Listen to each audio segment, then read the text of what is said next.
Hello and welcome to Control Click Career, opening new tabs on your career journey. So today I have a wonderful guest with me and her name is Imani.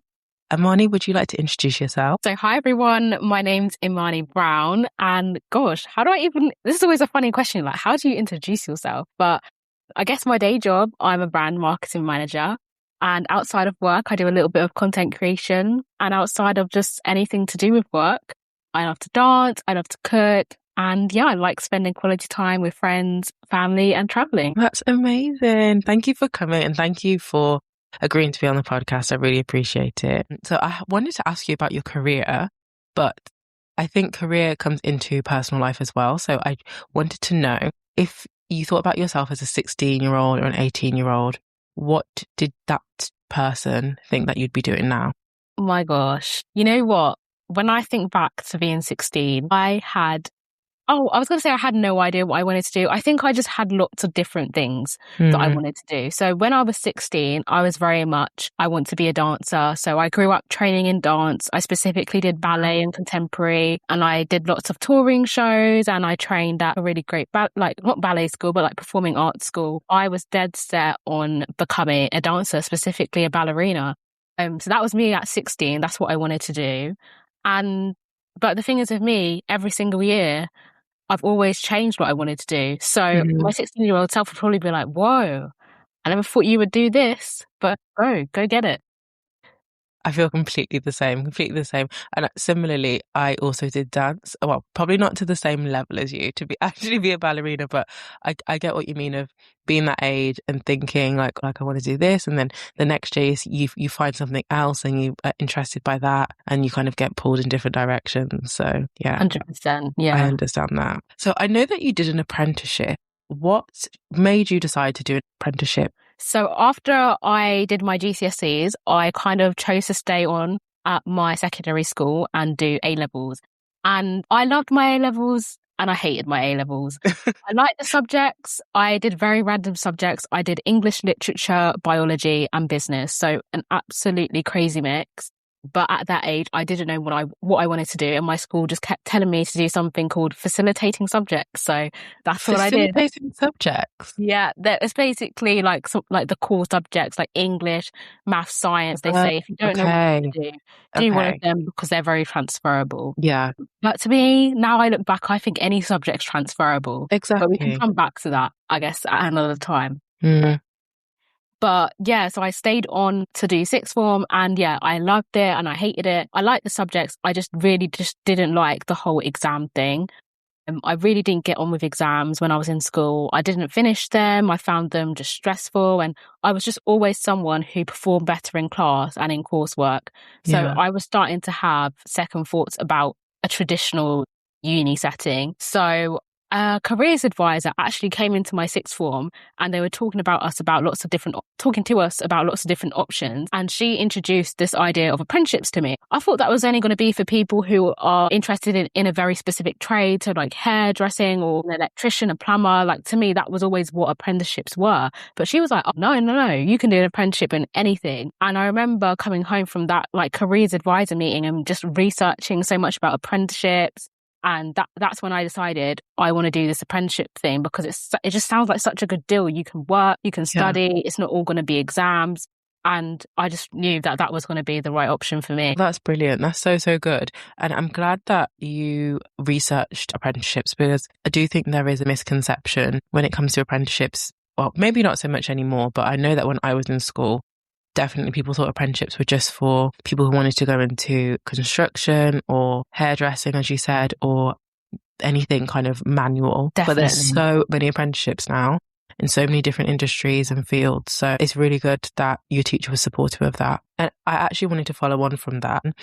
Did you ever feel pressure from your teachers or friends or family to take a different route instead of an apprenticeship? 100%.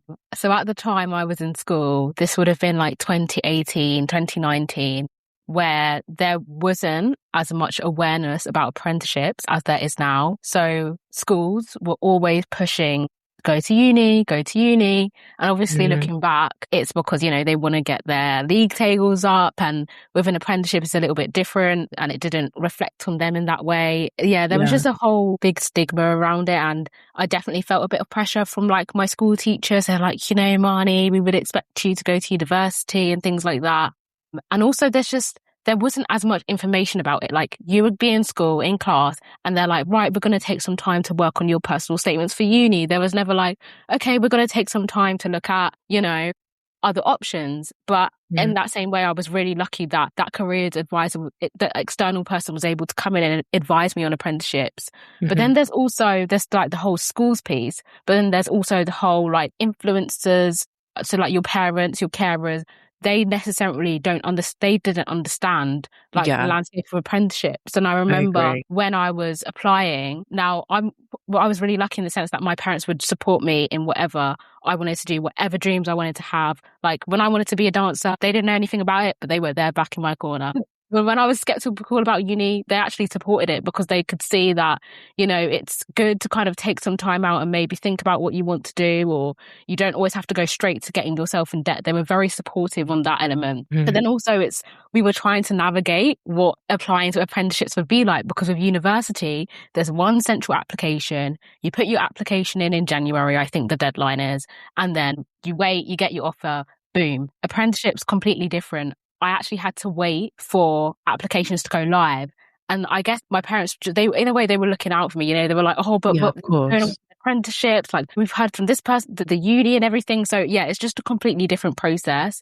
But having gone through that with me, and they supported me along the way, now we could support like my brothers who both are doing / are going to do apprenticeships. Yeah, I think it's a whole, I guess it's a societal thing, right? Because society, the norm is to go to uni. When you turn 18, you go to uni, you study your subjects, you live away from home, you have fun, and then you come back. Like that's so, I guess, entrenched. Yeah. Within like UK culture, I guess. So yeah, doing something different, there's always not going to be as much information about it. But yeah, I feel like that was such a long-winded way of saying. No, but it's really helpful. And it's helpful to understand, because I think a lot of young people know what the application process is like for uni. People know, okay, you're going to go on UCAS and you're going to apply, and there's specific times and specific months where things happen, and it's kind of an expectation and understanding. But when it comes to apprenticeships, it's different. It's not the same. So it's really good that you explain that so people are aware as well. 100%, yeah. So what do you feel the biggest advantage was with the apprenticeships? I mean, I was going to say earning money whilst you were learning, but what else would you say was a really big advantage for you? Yeah, so aside from the earning, I would say the work experience. So I started my first like career, like corporate job at 18. And whilst other people, they would have been at uni only focusing on academics, but I kind of had the benefit of having work experience and my academics at the same time. So that's kind of like pushed my career trajectory a little bit faster compared to my peers, if that makes sense. That's really good. So I've been able to have career progression much earlier on in life. So now, when I started at 18, I was an assistant. You start from the bottom, work your way up. Starting from the bottom. Literally. And now I'm soon to be turning 24, and I'm now a brand marketing manager. So that's like quite a huge step. And I don't think I would have got this far so early in my career if I didn't do the apprenticeship. Yeah. So it just definitely like having that experience, and we all know how tough the market is at the moment. You know, it's harder than ever, really. Like there's so many graduates, but there's just not quite enough jobs. And when you already have a bit of experience, that just helps you massively. So I would definitely say, aside from earning, that is definitely one of the biggest benefits I've seen from doing an apprenticeship. I didn't actually think about that clearly, that you would have had experience from the age of 18 in comparison to someone who's gone to university, who finishes university at 21, potentially, depending when they started, and then starts their experience then. So you've had an extra 3 years. of experience to put you in position to get those higher roles and the roles that require that. Because, you know, when you see more like memes where people are like, the hiring manager wants you to have 10 years of experience and you straight out of you, like things like that. But you've actually had those extra years, and those extra years are really going to help you in your career. So that is amazing. That's so good. So marketing sounds really glamorous on social media. A lot of people think it sounds like a super glamorous job. What do you do day to day as a marketing manager? So this is one thing I like about marketing. No day is the same. Like, you can be doing very, very different things. Like, one day you might be coming up with ideas for a campaign. You might be doing a bit of brainstorming. The next day you might just be working on something very like mathematical. You might be looking at campaign data, like what's gone well, what hasn't gone well, you know, what kind of engagement did we get with this ad type thing. So it can be very analytical. The next time you could be planning a campaign, you could be talking to stakeholders, securing partnerships, chatting to paid media teams on how we're going to make these TikTok ads blow up, make these Snapchat ads blow up, or whatever it may be. It's so different. But then sometimes there's this other flip side of marketing that's like events and partnerships. And yeah, it's all very, very different. And I guess in terms of day to day, it just depends where I am in sort of the cycle. So, for example, at the moment, I'm currently working on launching a campaign. So there's lots of planning going on. I'm writing copy. I'm making sure stuff is ready for the ad sort of distribution, like the marketing channels, making sure the campaign webpage is ready, chatting to all the right people, etc., etc. So yeah, marketing is very different. There are some parts of it which are like, ooh, yay, shiny, glossy. But then there's other parts of it that are just like, oh, I don't like this bit. But yeah, I definitely think there's a few misconceptions about what marketing is and what it's actually like. Yeah, that makes sense. It really does. What would you say, like, the biggest misconception? What do people think that you do all day? I feel like marketing is one of those sort of careers where people think, oh, it must be so easy. It must be so nice just being in marketing. Like, it's one of those running jokes. People used to say that to me all the time. And I used to think let's swap jobs and you can come and do what I do. Literally. I feel like sometimes marketing departments are the butt of the joke, but yeah. But I feel like one of the biggest misconceptions is that it's just social media.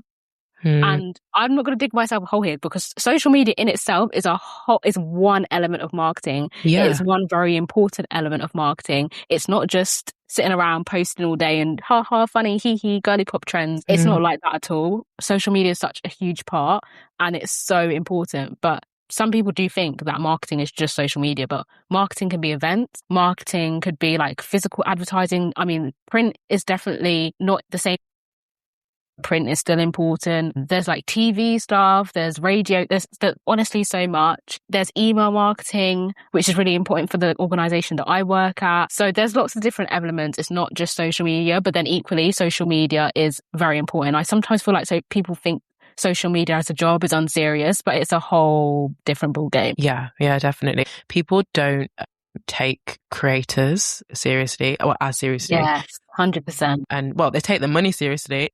Oh yeah. When you start making bank on social media, then all of a sudden they're interested. But like, people don't tend to take it as seriously. But it is marketing ultimately. Like, it is. So my next question for you is, how much of your role is creativity versus strategy? Would you say it's an equal split, or would you say it's kind of 60-40? Like, what would you say? Yeah, that's such a good question, because I've recently been promoted to manager, so that split has changed. And as manager, you are working a little bit more on strategy stuff as opposed to creativity stuff. But then in my head, since I've actually been doing the manager role, a lot of the creativity feeds to strategy. So it's almost like it's using my creativity in a different way. So when I the step before manager, which is senior executive, or some industries it's executive before that as well, you're very much doing, like, you're creating social media copy, social media content. You could be doing email copy, website copy. You're creating in that sense. But as manager, you're coming up with strategies, you're coming up with tactics, and that just uses another part of my creative brain, I guess.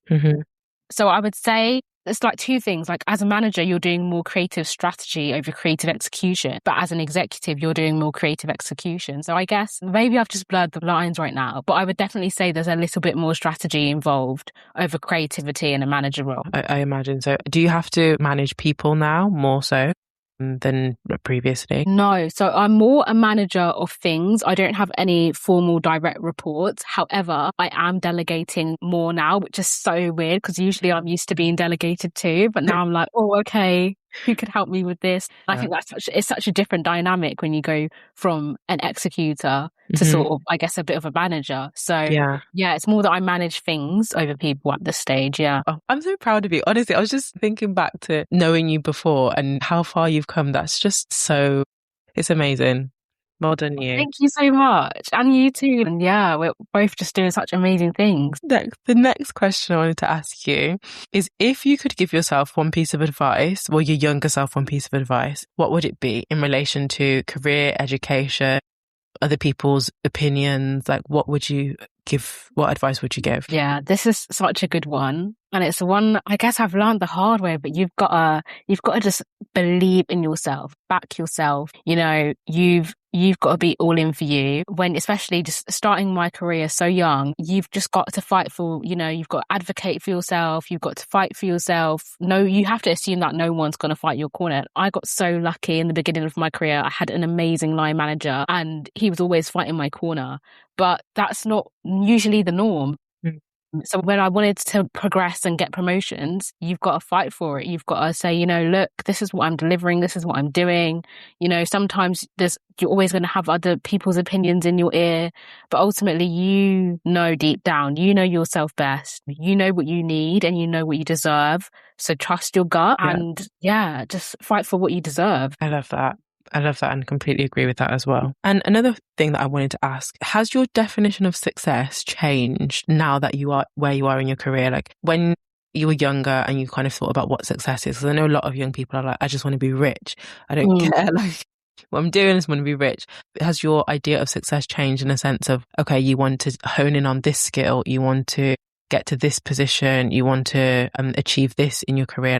Is that something that you think about? Yeah, it's changed so much because I guess when I first started out, success to me would be like, well, I get this promotion, or I get that promotion, or I get this much money and this and that. But now as I'm getting older and I'm kind of having these things happen for me, I'm realizing that success isn't just about your career. It's not about your title. It's not about how much money you earn. It's actually more about, am I happy? Am I using my skills? Am I using my strengths every day? Am I developing? I think that's what's really, to me, that's what success is. Like, I don't care what title I have. I don't care how much money I'm on. I more care about if I'm actually happy. I can look back and be like, I wake up every day and I don't dread. Like, this is going to get deep. I don't dread life. Like, I don't dread going to work. To me, that's what success is. Like, I have success to me. It's not just all about career. It's also about life. You know, am I having a good balance with seeing my family, seeing my friends, getting to do fun things? I think it's so easy when we think of success to just think about career and money. But I think success is so much more than that. It's so multifaceted. It's not just about those two things. So yeah, it's definitely, my perception of success has definitely changed. What you said about like almost with the work-life balance and enjoying work, enjoying life outside of work, because yeah, you could be making so much money, but if you never get to see your family and friends and all you do is work, first of all, when do you get time to spend the money? And second of all, when are you enjoying yourself and having downtime? So yeah, I really agree with that. So the final questions are all just kind of quick fire questions. Don't think too hard about them. It's just like a quick fire. What is the best career advice you ever received? This is good. Oh, okay. Closed mouths don't get fed. Yes, I like that. So if you want something, you've got to speak up for it. That is the first lesson I learned. Like, I remember when I wanted to get my first promotion and I was literally like, it's just going to happen for me. Everyone's telling me I'm doing good all the time, so clearly it's going to happen for me. No, you have to speak up. You have to like show what you've been doing, prove your value, show how you've been meeting the goals, all of that. If you want pay rise, you got to ask for it, all of this. So I think that's definitely the best career advice I've received. Closed mouths do not get fed. Yeah, I think I need to stick that above my bed or something. Well, it's really hard because in healthcare industries, it doesn't really work like that, unfortunately. Outside of the public sector, you can kind of state your case and be like, okay, Exactly, it's yeah. time for me to have a promotion. It's time for me to have a pay rise. Imagine trying that in the NHS. Well, So yeah, but I completely agree with you. What's the worst career advice you ever received? oh my gosh. Or just like a comment from someone that you just thought like, why are you even telling me that or saying? What I see a lot of people say to young people is like, oh, when I was your age, I was happy with this wage. Or when I was your age, I just used to sit and listen. That is the worst advice ever. I always feel like it doesn't matter about your age. It's more about your experience, what you're contributing and all of that. So yeah, sometimes you don't need to sit and listen. As much as I'm always like, listen to your elders and respect your elders, I am one of those people. However, sometimes, especially in marketing, when you're a younger person, especially when the consumer is Gen Z, like in my company, Gen Z is one of the key consumers. And sometimes I have to be like, guys, I don't think this is quite the right approach. And as long as you do it respectfully, like I always say, every time I propose something at work or I suggest a change of direction, I'll always be based on like the data, based on, I will never just say an opinion for the sake of saying it. I will always back it up with something. But don't be afraid to speak up. Even if you are young, even if you are inexperienced, you should always speak up regardless. And sometimes those things make processes better. It makes ideas better. So yeah, and there's no shame in wanting more for yourself. When people tell you, oh, when I was your age, I was happy with this salary. Okay, that salary back then and that salary now, completely different things. Completely different. Or just everyone's journey is different. So some people, their career progression might be slower. That's fine. They may be happy with that. Other people, it's faster. It's such an individual journey. So don't let people put you down because of your age or because of your experience. Yeah, most definitely. And people trying to tell you, like almost like humble you and make you feel like, oh, you shouldn't be going for this, or you don't need that much money, or you're too young to have that much money. If you have the skills and the experience, and if you fit the criteria, there's absolutely no reason why you should be holding back just because of your age. So 100%. Yeah. One of my favorite phrases, if you're good enough, you're old enough. Period. Yes, period. What do you think is a skill every young person should develop regardless of their career? Okay, I already know. This is probably the fastest quick-fire question, but it's going to be your communication skills. Your communication skills will get you so far. You need to be able to communicate well in writing and verbally. That is honestly the key to life. I even figured this out at uni. I would make my assignments read so well. I would make them look so good. And the content, I'm not going to put myself down. I got a first class at uni. Yes. Period. Yes. Shout it from the rooftops. Exactly. So I'm not going to put myself down. But I always thought that when something looks good and sounds good, it's always going to seem better than it actually is. Yeah. And I feel like even aside from that philosophy as well, just being a good communicator and understanding different people and learning how to communicate in different situations is literally gold dust. And maybe I'm saying that from a marketing perspective as a marketer, we've got to be able to be savvy and finesse and all of that. But truly, in any career, communication is key. Communication is key. I cannot agree with you more. Every career I've had and every industry, if you're a poor communicator, you will struggle. You will really, really struggle. You have to hone in on your communication skills. Otherwise, it's going to be really hard. It's going to be really hard to work as a team. It's just super important. Definitely. So the last question before we end, if a young person listening today takes away just one thing from your career journey, what would you want it to be? I would say, don't be afraid to go against the grain. There is no right way of doing anything. In school, I literally went the opposite route that everyone else was doing. Everyone else went to uni, and I guess I still went to uni, but I did it in a non-traditional sense. I did an apprenticeship. I think I was one of the only people who did an apprenticeship in my whole school year. Really? So don't be afraid to go against the grain. Don't be afraid to do something different. You just have to do what's right for you. And what's right for you may not be what everyone else is doing, but as long as it's right for you, you will reap the rewards and it will work out. So yeah, don't be afraid to be different. And I think this is something that my parents always just instilled in me as a child. Don't be afraid to be different. Like, if you don't have to be the same as everyone else, because if everyone was the same, what a boring world we would live in. So yeah, just be uniquely you. And the people that are different, and I find now the people who are really different in school or in sixth form or college or university, those are the ones that are quote unquote successful now. Yeah. People that are in really great careers or have really great lives, are well traveled, have done different things. And sometimes those are the people that were laughed at or mocked. So Definitely. listen to what Imani says. So, Imani, I just want to thank you so much for coming on to the podcast today. It's been so good speaking to you and learning about your journey, your apprenticeship, your current job, all the gems that you've gathered over the years. And you are so wise beyond your years. I can't believe that you're 24. It's just amazing that you have all this experience and confidence, because competence is confidence and vice versa. Yeah.